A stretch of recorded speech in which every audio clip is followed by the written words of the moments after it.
بسم اللہ الرحمن الرحیم ثم لتسألن یومئذ عن النعیم، پھر تم سے ضرور قیامت کے دن اللہ کی نعمتوں کے بارے میں ضرور سوال کیا جائے گا۔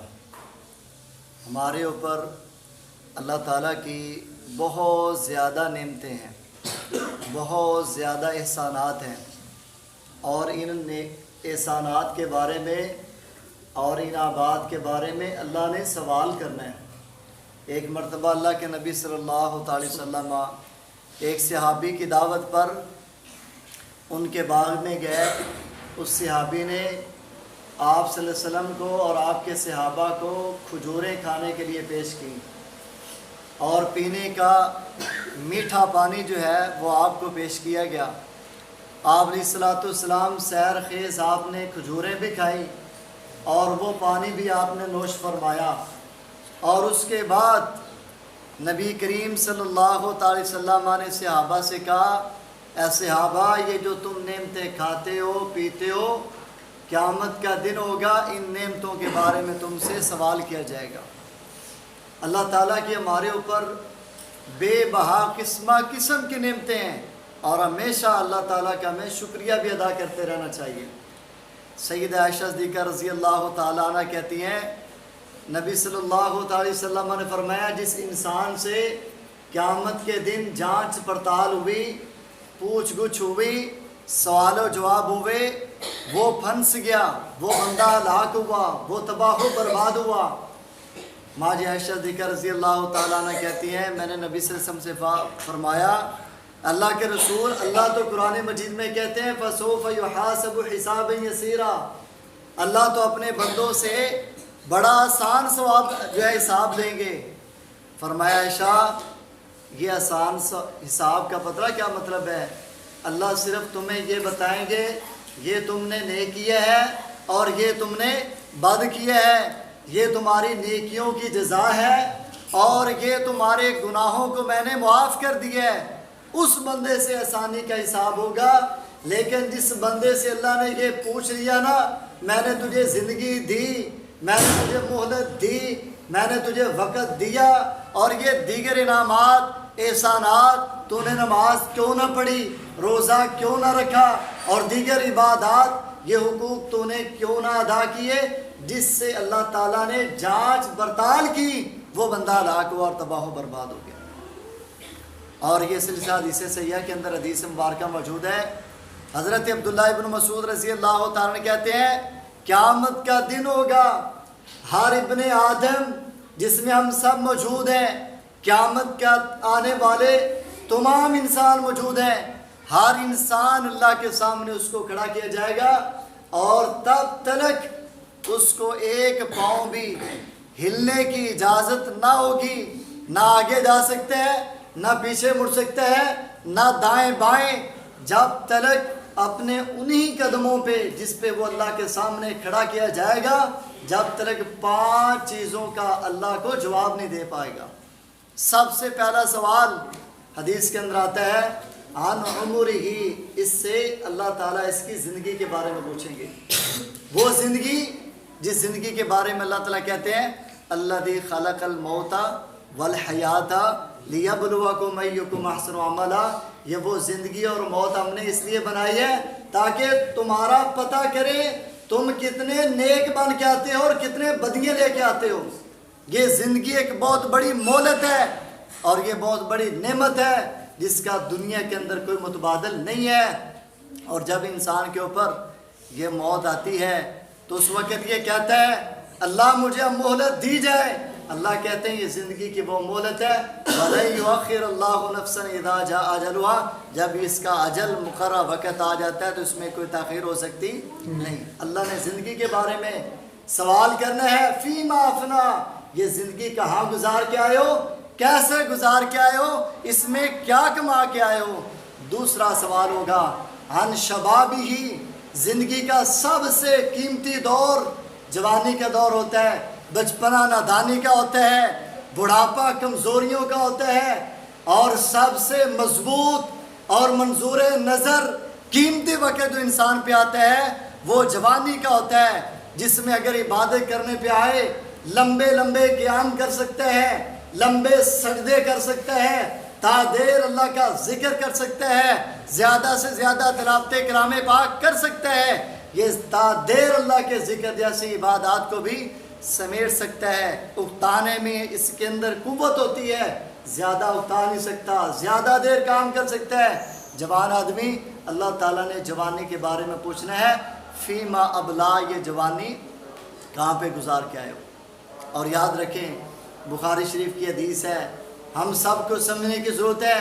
فرمایا شاب نشأ فی عبادت اللہ، وہ نوجوان کہ جس نے اپنی جوانی کو اللہ کی رضامندی میں گزارا، عبادت گزاریوں میں گزارا، اپنا پل پل لمحہ لحظہ اللہ کی اطاعت گزاری میں گزارا ہوگا نا، کل قیامت کا دن ہوگا جب کوئی سایہ نہیں ہوگا، عرش کا رب اسے اپنا سائے میں جگہ عطا فرمائے گا۔ یہ جوانی اتنی قیمتی ہے، جوانی کی نمازیں، جوانی کے روزے، جوانی کی عبادات اللہ کو بڑی پسند ہے۔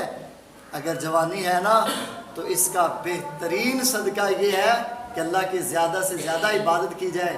جس جوانی پہ مان کرتے ہم کہتے ہیں نا تینوں میرے ہاتھ نہیں لگے، ایک مارا تے دند کر دیا، اور یہ اپنی جوانی کے ہم جو ہے نا نعرے لگاتے ہیں۔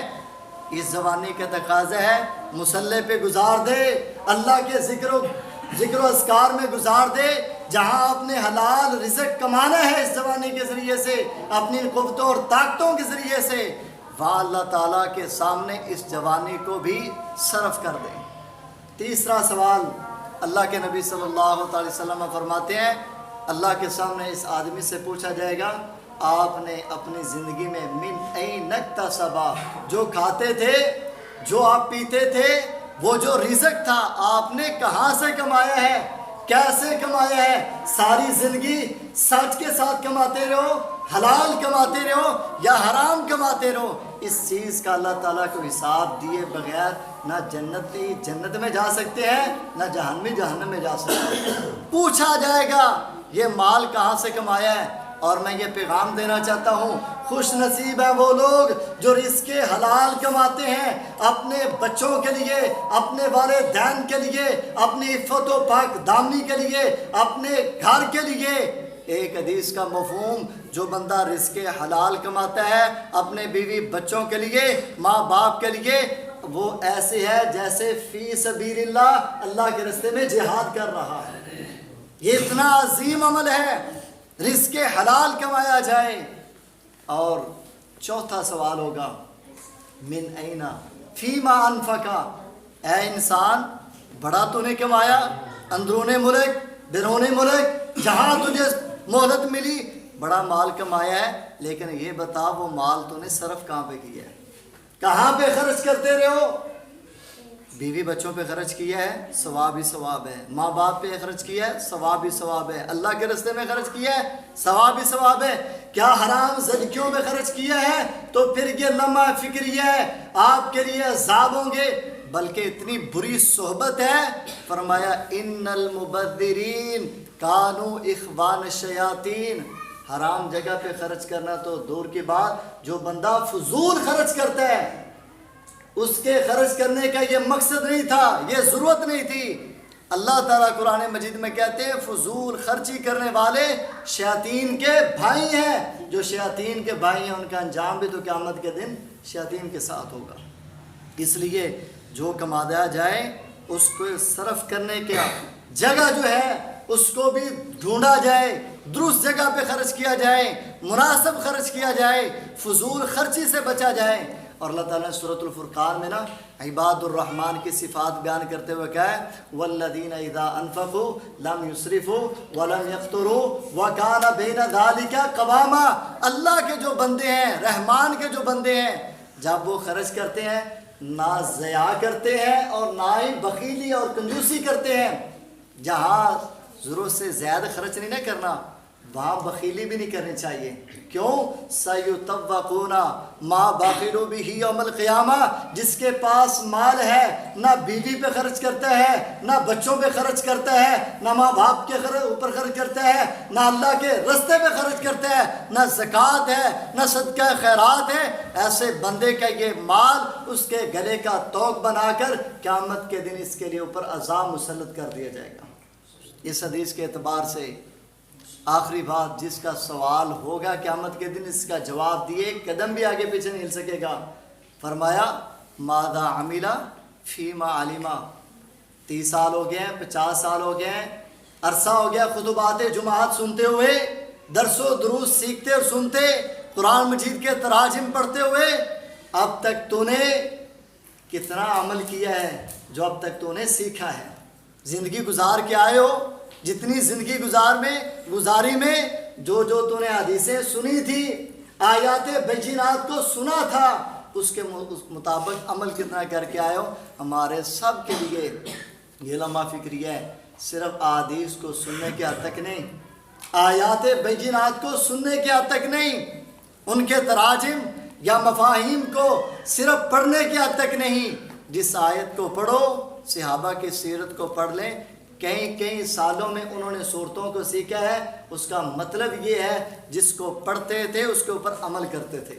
احادیث ہیں یا آیات ہیں، ان کے اوپر عمل کرنے کی ضرورت ہے. اللہ تعالیٰ سے دعا ہے یہ 5 سوالات جو ہیں جن کو بذریعہ حدیث اللہ کے نبی صلی اللہ علیہ وسلم نے ہم تک پہنچا دی ہے، اللہ ان کی تیاری کرنے کی توفیق عطا فرمائے.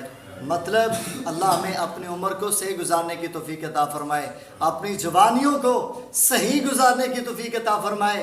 اللہ ہم سب کو رزق حلال کمانے کی توفیق عطا فرمائے، حلال اور مناسب جگہوں پر خرچ کرنے کی توفیق عطا فرمائے.